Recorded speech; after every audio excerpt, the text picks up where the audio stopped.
எப்படி கொல்லப்பட்டார் என்ற செய்தி 5 வருடங்களுக்கு பிறகு இப்போது உலக அளவில் வைரலாக பேசப்படுகிறது.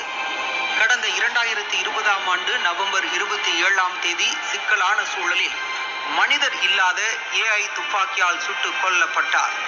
இஸ்ரேலால் திட்டமிட்டு இயக்கப்பட்ட இந்த தாக்குதல் உலக அரசியல் மற்றும் இராணுவத்தில் புதிய டிஜிட்டல் போர்க்களத்தை உருவாக்கியுள்ளது.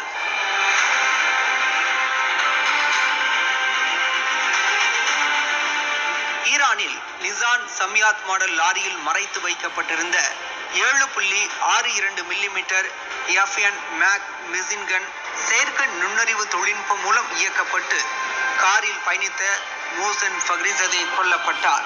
இதில் சிறப்பு என்னவென்றால் 1000 மைல் தூரத்தில் இருந்து இயக்கப்பட்ட AI ரோபோ துப்பாக்கி மோசனை துல்லியமாக கண்டறிந்து தாக்கியது.